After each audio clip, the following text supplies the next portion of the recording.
Admin ডিপার্টমেন্টের একজন sell প্রজেক্টের একজন ছাত্র। আমাদের যে ফার্স্ট ক্লাসটা শুরু হয়েছিল ওই ক্লাসে আমি 1 তারিখে আমাদের পিপি পার্সোনাল প্রোটেক্টিভ ইকুইপমেন্ট। এখানে হলো পার্সোনাল প্রোটেক্টিভ ইকুইপমেন্ট বলতে হলো আমরা বুঝি যে আমাদের নিজেদের সেফের জন্য আমি একটা কাজ করতেছি, সেই সেফের জন্য যে জিনিসগুলো ব্যবহার করি, যেরকম হেলমেট, মাস্ক, গগলস, ইয়ারবাড, এরকম আরো অনেকগুলো আছে, সেফটি শু ইত্যাদি। এবার সেকেন্ড আমরা শিখছিলাম ওএইচএস, অকুপেশনাল হেলথ এন্ড সেফটি। মানে আমরা কাজের ক্ষেত্রে যেই আমাদের কাজের ক্ষেত্রে ফার্স্টেই আমাদের নিজের সেফটিটা দরকার, তারপরেই হলো কিন্তু আমাদের কাজটা করা লাগবে। এটা দ্বারাই আমরা হলো এই ওএইচটা বুঝি।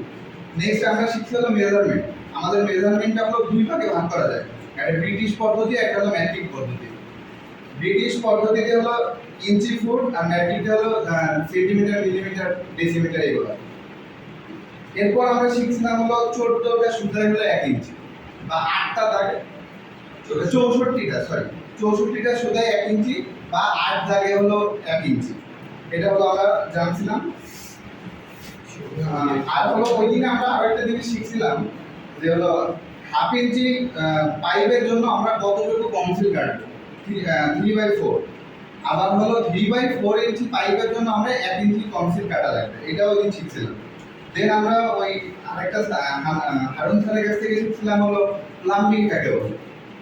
কোনো উৎস থেকে বিশুদ্ধ পানি সরবরাহ করে এবং ব্যবহার শেষে দূষিত বা আবর্জনাযুক্ত পানি নিরাপদ স্থানে পৌঁছানোর যাবতীয় কলাকৌশলকে প্লাম্বিং বলা হয়ে থাকে। আর তার সাথে সাথে শিখছিলাম পানির উৎস হলো 2টি, সাগর, মহাসাগর। এছাড়াও যদি অন্যান্য যে উৎসগুলো আছে যেরকম গভীর নলকূপ, অগভীর নলকূপ, কুয়াপাত ইত্যাদি, এরকম অনেক কিছুই আছে।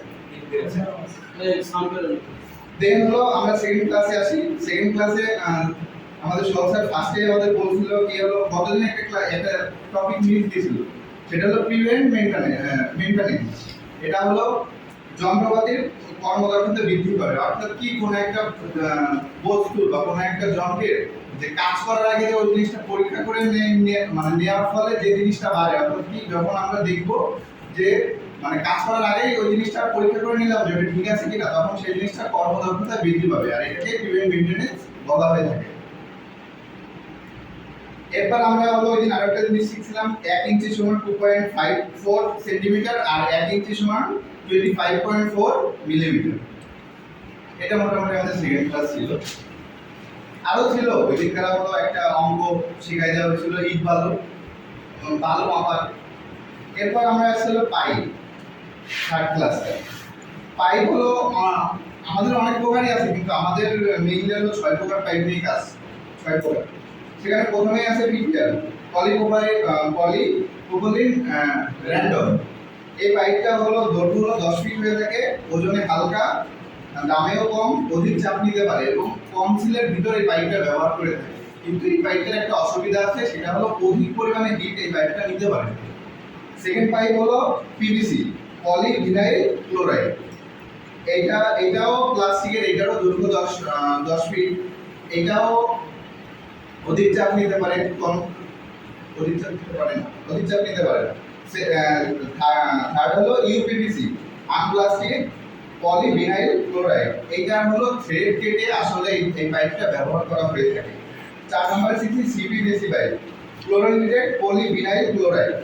আর 5 নম্বর যে পাইপটা শিখছি এটা হলো গ্যালভানাইজড আয়রন। শুধুমাত্র এই পাইপটাই হলো 20 ফিট হয়, আর সব পাইপগুলো 10 ফিট হয়ে থাকে।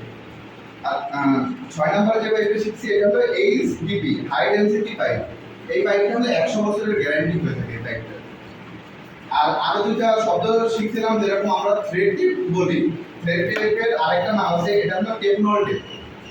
আর হলো আমরা আঠা বলবো না কখনোই, যে আঠাটা হলো আমরা পাইপে ব্যবহার করি, এটা হলো সলভেন্ট সিমেন্ট বলবো। এবার হলো আমরা 5th ক্লাস। প্রথমেই শিখছিলাম হলো প্লাম্বের কাজ কি, টুলসের নাম, প্লাম্বের কাজ কি। এখানে হলো ভার্টিক্যাল যে লাইনটা হয় এটারে পরিমাপ করাকে হলো প্লাম্ব বলা হয়ে থাকে। আর তারপর হলো আমরা একটা ওই পাশে গেলাম, যে কতগুলো টুল সম্পর্কে জানলাম। ওইখানে প্রথমে ছিল হলো hacksaw, hacksaw for 3-wheel pipe cutter, pipe trimmer, ball peen hammer, pipe wrench, split level, heat gun, round file, tiles cutter, PPR pipe joint machine, adjustable pipe guys, drill machine.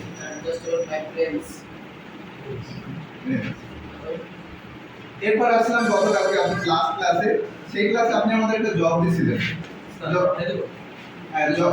জবটা দিয়েছিলেন হলো এই একটা ইসের কনসিল কেটে conceal একটা pipe রাখার জন্য 3/4 পাইপ দেওয়ার জন্য একটা কনসিল কাটা লাগবে, একটা নির্দিষ্ট ওই জিনিসটা হলো শিখাইছিলেন। এই ছিল আমাদের মোটামুটি ক্লাস।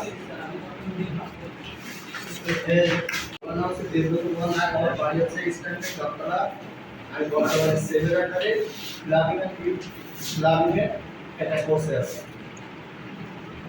আসিফের গুণগুলো হচ্ছে সে একটা ইমমার্সিভে তার কথাবার্তা বলার ধরনগুলো খুব ভালো, সে সুন্দর এবং স্পষ্টভাবে কথা বলে। আর তার দোষগুলো হচ্ছে সে মোটামুটি সবসময় বলছে এর উপযুক্ত ছেলে তাহলে বলতে হবে এগুলো ভুল। স্যার ওখানে আমার ছোটমার বাবা সে যতটুকু বলছে একটা ক্লাসে প্রথমে আপনি একটা শুধু মিস্টেক করছে, সে ড্রয়িংটা চতুর্থ ক্লাসে ড্রয়িংটা ড্রয়িং বলেই না। হ্যাঁ ওটা একটু সে মিস্টেক করছে। এছাড়া মোটামুটি আমরা যে প্রোডাকশন পাইছি সবটাই মোটামুটি আমার শুধু ড্রয়িংটা তার বিহেভিয়ারটা ধরা হচ্ছে, এছাড়া শুধু মোটামুটি সবগুলো বলছে। আর একটু দোষ দেবেন না, একদিকে তাকে কথা বলছে মাথা ঘুরায় নেই, এগুলো তো একটা দোষ। আমি একদিকে তাকাই কই কথা বলছি, আমি সব দিকেই তাকাইছি স্যার। তোমার মুখের ভিতরে একটু জড়তা ছিল, এগুলো দোষ, এগুলো বলতে হবে। বলেন মুখে একটু জড়তা ছিল, একদিকে তাকে কথা বলছে, একটু হাসি মুখে কথা বলছে, হাসি মুখে সে হাসি মুখে কথা বলছে, তার মুখের ভিতরে একটু জড়তা ছিল এবং একদিকে তাকে কথা বলছে, তার সব দিকে তাকে কথা বলবে। আই কন্ট্যাক্ট একটু ওকে ধন্যবাদ।